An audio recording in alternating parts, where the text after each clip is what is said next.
अल्लाह हर नबी और मासूम की दोनों शजरों की हिफाजत करता है, चाहे वो ननियाली शजरा हो चाहे वो ददियाली शजरा हो। जितनी उम्महात मासूमीन है सबके लिए कमो बेश सबके लिए आपने ये लिखा देखा है कि उम्मे वलद यानी कनीज थी।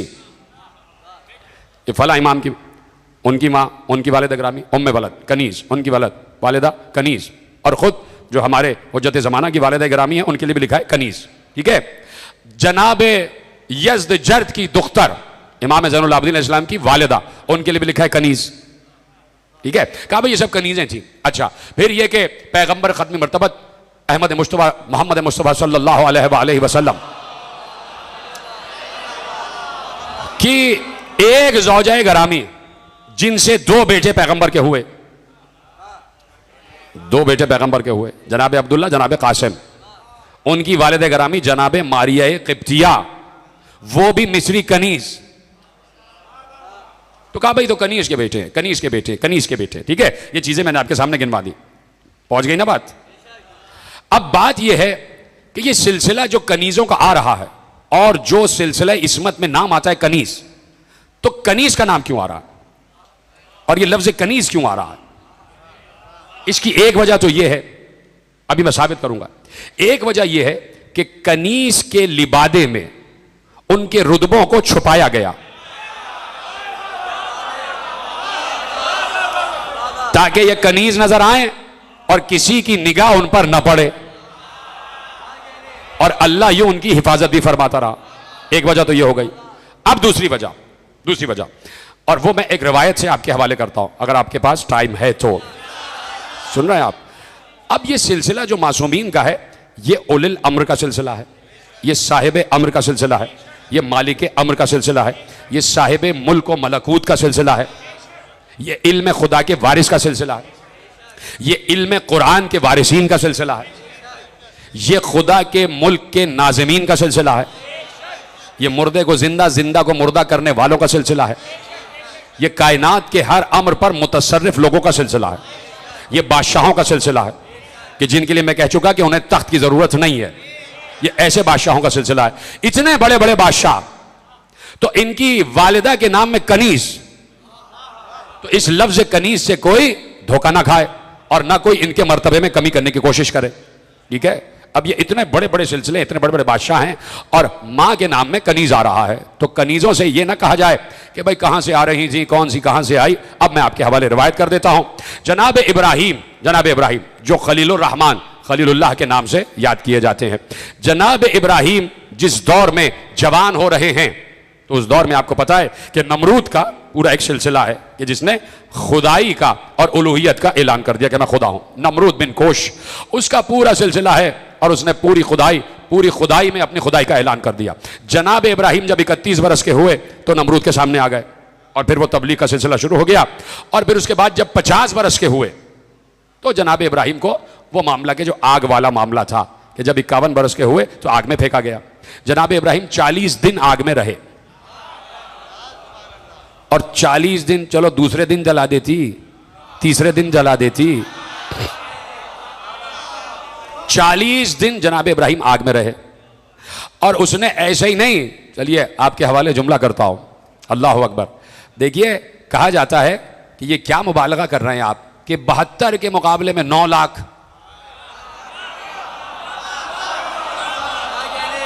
है। बाज एतराज करते हैं ना कि आप कहते हैं भाई 72 इधर थे वहां 9 लाख, 9 लाख की क्या जरूरत थी? अरे 1000 ही काफी थे, 72 के मुकाबले में 100 काफी थे या 500 काफी थे, या आप मुबालगा करते। तो इब्ने खुल्दून ने कम से कम 30,000 की रिवायत तो लिखी है। इब्ने खुल्दून जैसा मुतासिब, उसने 30,000 की रिवायत लिखी कि सामने लश्कर यजीद में 30,000 सिपाही मौजूद थे, लेकिन कम से कम तादाद जो लिखी है वो 2 लाख की लिखी है, लेकिन 9 लाख तादाद मौजूद है कि यजीद ने 9 लाख का लश्कर भेजा था 72 के मुकाबले में। तो ये 9 लाख कहां और 72 कहां? क्यों भेज रहा है लश्कर पे लश्कर? क्यों भेज रहा है लाखों का लश्कर कि अब जाएं अब जाएं अब जाएं? 9 लाख और 72 है कि नहीं? जवाब दूं आपको। देखिए जनाब इब्राहिम उस वक्त जो भी कद रहा होगा उनका, नहीं उस वक्त आप समझ लीजिए मैक्सिमम लोग बहुत लंबे कद के हुआ करते थे, चलिए 12 फुट कद लगा लीजिए, ठीक है। अब आप देख लीजिए ये सुतून जो है ये कमोवेश होगा कोई 20 फुट का, तकरीबन 12 या 15 फुट का होगा। अब समझ लीजिए इतने हैं लंबे हजरत इब्राहिम बिला तशबी, ये कामत है। अब इतना ही करीब जिस्म होगा। इस कदो कामत के आदमी को जलाने के लिए इसी सुतून में बांध दिया जाए और तकरीबन 30-40 मन लकड़ी चारों तरफ लगा दी जाए और उसमें आग लगा दी जाए, आदमी जल के राख हो जाएगा।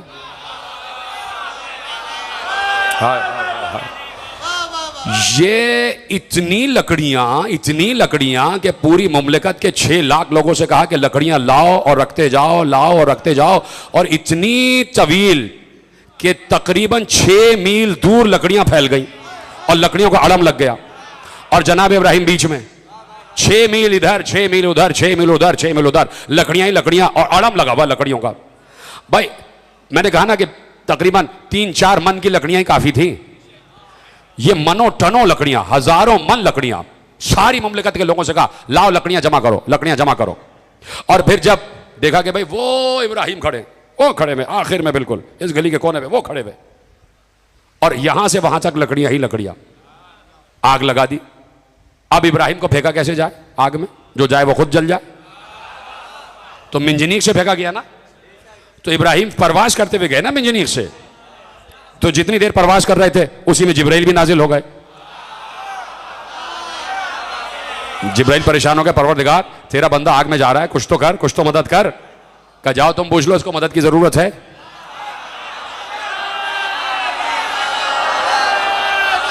जा इब्राहिम तुम पूछो इसकी मदद की जरूरत, जाओ जिब्राइल तुम पूछो इब्राहिम को मदद की जरूरत है। तो अल्लाह का इज़्न पाया तो परवास करते हुए आए और जनाब इब्राहिम परवास करते हुए जा रहे हैं आग की तरफ, और साथ साथ परों को फड़फड़ाते हुए जनाब जिब्राइल भी, और कहा कि मैं आ गया हूं, मदद की जरूरत है। कहा है लेकिन तुमसे नहीं है।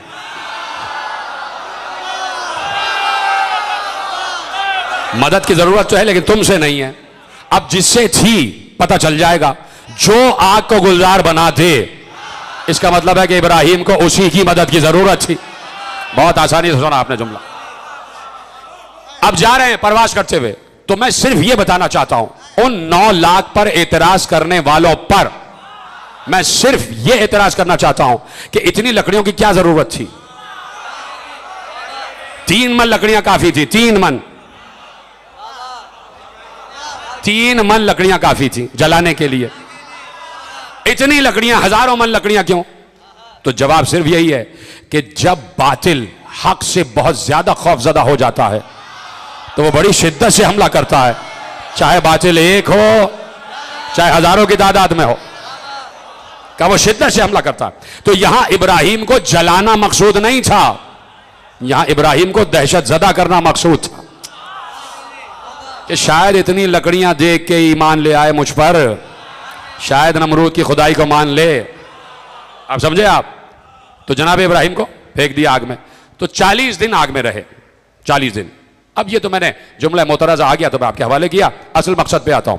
जनाब इब्राहिम तबलीग करते रहे, नमरूद ने ज्यादतियों का सिलसिला शुरू किया, जनाब इब्राहिम को वो इलाका छोड़ना पड़ा। वो इलाका छोड़ के शाम में आ गए। शाम में आए तो उनकी मामूजात थी जनाब सारा, उनसे शादी हो गई। जनाब सारा और जनाब इब्राहिम में 10 बरस का फर्क था। जनाब सारा जनाब इब्राहिम से 10 बरस छोटी थी और थी मामूजात, शादी हो गई। जब शाम में बहुत अरसा रहे तो कहत पड़ गया। यहां से जनाब इब्राहिम चले और चलने के बाद उन्होंने हिजरत की और उनका एक भतीजा भी साथ है, जनाब सारा भी साथ है और कुछ खानदान के लोग साथ हैं। तो कहत से मुतासिर होके जनाब इब्राहिम मिस्र आ गए। मिस्र जैसे ही मिस्र आए तो जनाब इब्राहिम को अपने इल्म नबुव्वत के जरिए से मालूम हुआ कि यहां का जो हाकिम है वो बहुत जालिम है और बहुत बद नजर है, और वो किसी भी हसीन औरत को देखता है तो उसे अपने हरम में लेने की कोशिश करता है। अगर उसका कोई शौहर हो तो शौहर को मरवा देता है, और अगर उसके साथ कोई भाई हो तो भाई या बाप को कीमत देता है और वो औरत खरीद लेता है, और अगर वो कीमत लेने पर राजी ना हो तो उन दोनों को कत्ल करवा देता है। उसके जासूसों ने उस बादशाह को यह बताया कि एक खातून आई है और उसके साथ मर्द भी है। खातून के हुस्न का आलम यह है कि उसके ऊपर निगाह नहीं ठहरती। जासूसों ने बताया एक खातून आई है जो है निहायत हसीन है, जनाब इब्राहिम की जौजा हैं जनाब सारा। ये जो आज तक हम पर ये शरीयत आ रही है ना, ये दीन इब्राहिम कहलाता है, ये शरीयत इब्राहिमी कहलाती है। आज भी शरीयत इब्राहिमी में औरत पर पर्दा वाजिब है कि नहीं? पर्दा वाजिब है ना। तो जनाब सारा पर भी पर्दा वाजिब, लेकिन शक्ल कैसे नजर आ रही थी? इसका मतलब है जो आपके यहां पर्दा है वही पर्दा जनाब सारा भी कर रही थी, कि चेहरा दिखाई देता है कि नहीं? ये कह मैंने कोई नई बात कर दी? आप तो मुजरिम बना देते हैं बैठे बैठे जाकिर को, भाई है कि नहीं? जनाब सारा शक्ल देखी, जासूस ने कहा बहुत हसीन खातून आई है। उसने कहा बुला के ले आओ। जब जनाब इब्राहिम को मालूम हुआ कि बादशाह ने बुलवाया और उसके प्यादे आ गए, तो जनाब इब्राहिम ने जनाब सारा से कहा कि देखो ये बड़ा जालिम है, तुम से ये पूछे कि मैं कौन हूं तो तुम तौरिया करना। तौरिया, तौरिया समझते हैं? तुम उससे ये कहना कि ये मेरा भाई है, और दिल में ये नियत करना ईमानी भाई।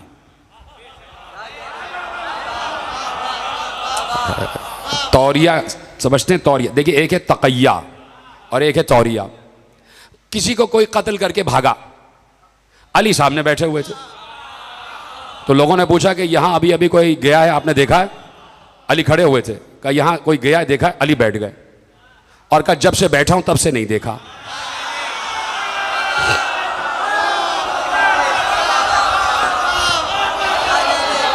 इसे कहते हैं तौरिया।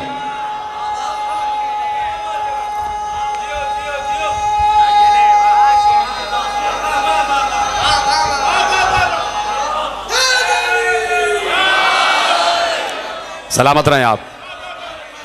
तो कहा कि तुम तौरिये से काम लेना, दिल में नीयत हो ईमानी भाई की, इसलिए कि हर मोमिन और मोमिना ईमानी भाई तो हैं, बहन भाई हैं, गदीरी बहन भाई तो हैं, इसी को ईमानी भाई कहते हैं, ईमानी बहन कहते हैं।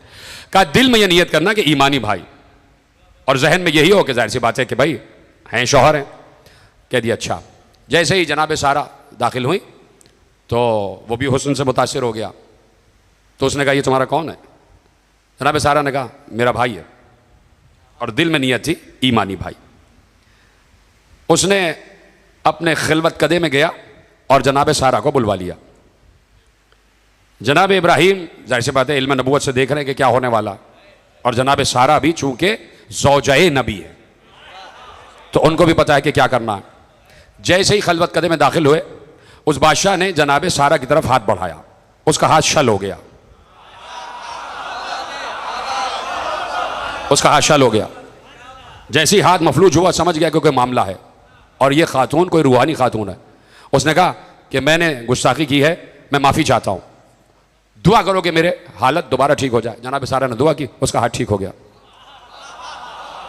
क्या सुन रहे हैं? नबी की ज़ौजा, ठीक है, उसका हाथ ठीक हो गया। जैसे ही हाथ ठीक हुआ, फिर उसने 10 दराजी की, फिर उसका हाथ फालिज जदा हो गया। 6 मरतबा ऐसा हुआ, 6 मरतबा ऐसा हुआ कि बार बार जैसे ही मासूमा की तरफ हाथ जाता था, उसका हाथ शल हो जाता था।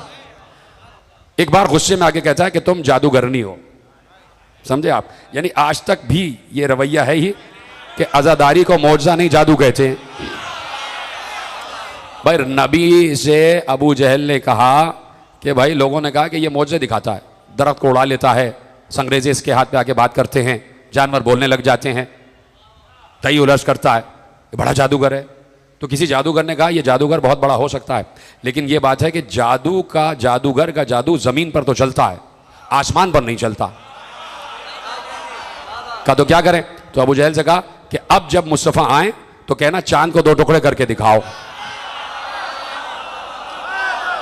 कहा यहां पर उसका जादू नहीं चल सकता, चांद 2 टुकड़े हो ही नहीं सकता। अब बात कितनी कन्फर्म हो गई कि आसमान पर जादू नहीं चल सकता। तो जैसे ही अबू जहल ने कहा चांद को 2 टुकड़े करके दिखाओ, रसूल अल्लाह ने बैठे बैठे 2 टुकड़े कर दिया। तो अब तो यकीन कर लेना कि मौजज़ा है। फौरन कहा कि भाई तुम्हारा जादू तो आसमान पर भी चल रहा है। यानी कभी भी बातिल ने मौजज़े को समझा ही नहीं।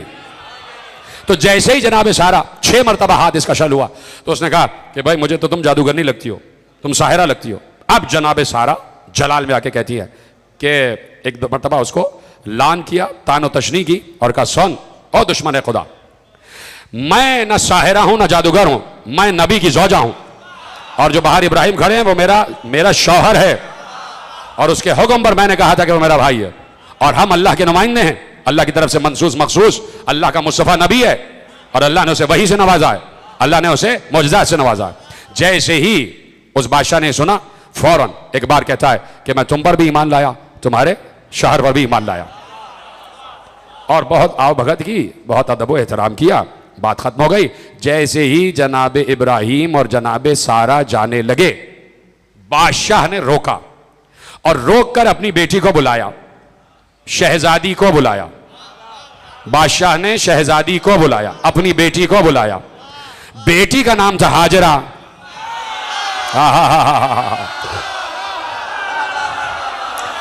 और कहा ये मेरी बेटी तो है, लेकिन आपकी कनीजी में दे रहा हूं, सलामत रहें आप।